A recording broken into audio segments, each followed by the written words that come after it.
Hey guys, welcome back to Lab Cyber. It's Alex, and today I wanted to talk about a very important and controversial topic, and that's going to be passwords. Yes, passwords have been around for the longest possible time. They are the oldest form of defense against hackers, and there's been quite a lot of debate as to whether or not passwords are still a thing. Maybe we should be using passphrases as opposed to passwords, and perhaps the biggest debate of all being what makes a password strong. How do you define the strength of a password?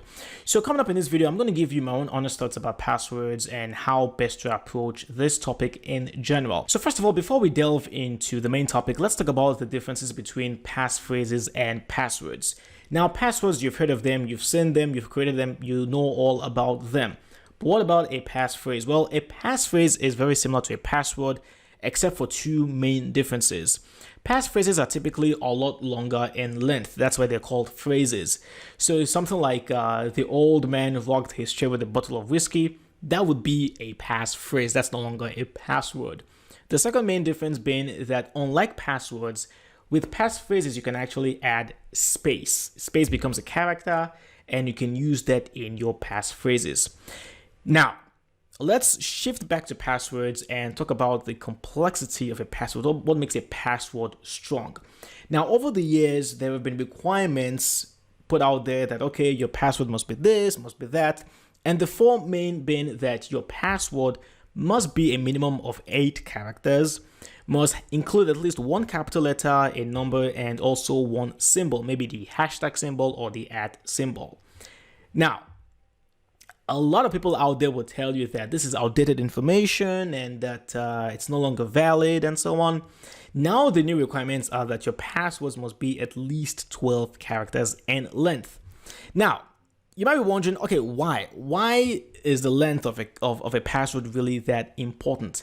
Well, if you're not aware of this, there is an attack known as the brute force attack where a hacker can use software, and that software can make thousands, hundreds of thousands of attempts at guessing the right password. So basically it combines numbers, it combines letters, tries to combine them, attempts to log in, and that's basically what it does. So it's kind of like a brute force attack. It tries millions of combinations of numbers, letters in an attempt to gain the right password.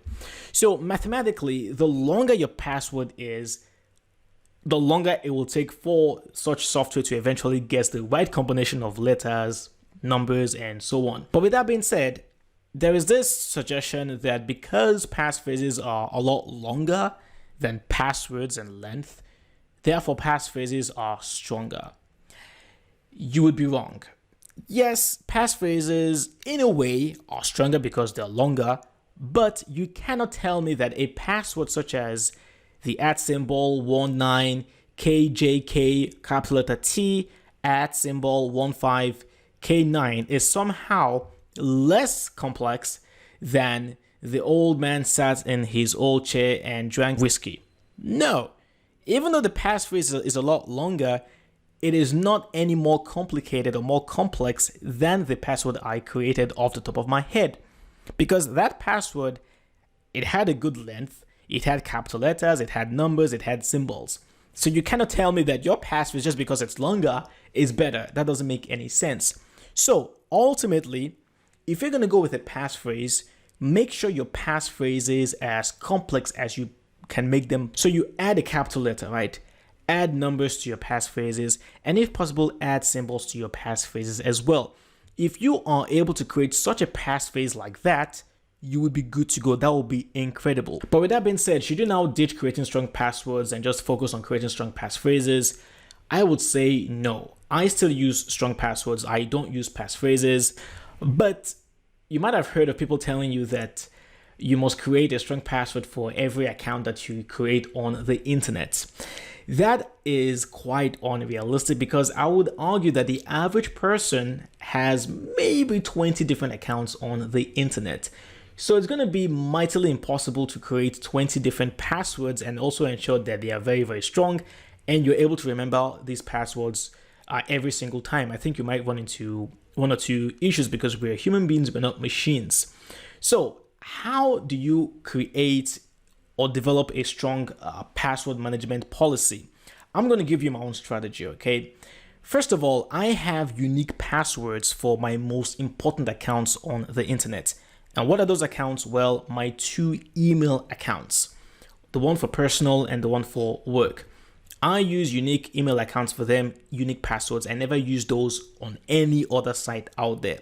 Now, I do have a 3rd email account, which is typically the Yahoo account, and I use that basically to sign up for chat forums and sign up on other websites where it is required for me to sign up in order to be able to use that site. So that is an account I use over and over again. But the point being that even if that account gets compromised, the information hackers would have access to would be limited, and it will not be the same if they had access to my own personal email accounts or my own work email accounts. That would be a disaster. Now, I also have a separate password for my social media accounts. I also have another password specifically for my bank account. Obviously, that's very important, and that's basically what I do. That's how I strategize. So I have these unique passwords for my most important accounts, and for other general accounts out there, I simply use the same password and email account over and over again. Now, there's also been talk about you having to create new passwords after every 3 months or 6 months. You should change your password. Studies have actually shown that this could be bad practice because you might end up creating weaker passwords. So the best thing is to just create very strong passwords and stick with those passwords, and only change them if you feel the need to. If you feel like you've been compromised, then you can go ahead and change those passwords. But until then, just stick with them and you should be fine. Now, in closing, one question I might have is, what about password managers? Well, I have used LastPass and I have used Dashlane, and I can recommend them. I have used them before, and in all honesty though, I kind of prefer creating my own passwords because I have my own system. So I don't use them anymore. But like I said, I did use LastPass and I also use Dashlane, and they're pretty good. And if you feel like you don't have time to create your own strong passwords, by all means, you can give these 2 a try. They're free. My one recommendation, however, is that in order for you to use them, you're going to have to create a master account that will give you access to the tools, right? Make sure that that password that you use to create your account on LastPass and Dashlane, make sure that password is as strong as you possibly can make it. Because if a hacker gains access to that password, well, you're going to be screwed big time. So make sure that your password to get into your LastPass account or your Dashlane account is very strong. So with that being said, that's basically my take on passwords and passphrases and how you can manage them. And if you have any comments or questions, be sure to put them in the comment section below. If you agree with me or you disagree with me, maybe you have a different opinion, by all means, I'd love to hear what you have to say. Be sure to like, comment, subscribe if you enjoyed the video. Hit the bell so that you're notified whenever I upload a new tutorial here on Lab Cyber. It's a brand new channel. I'm really excited to see where this channel will be a few months from now. And of course, do share the video with anyone whom you feel might benefit from this. So my name is Alex from Lab Cyber once again. Thank you so much for watching, and I'll talk to you next time. Bye-bye.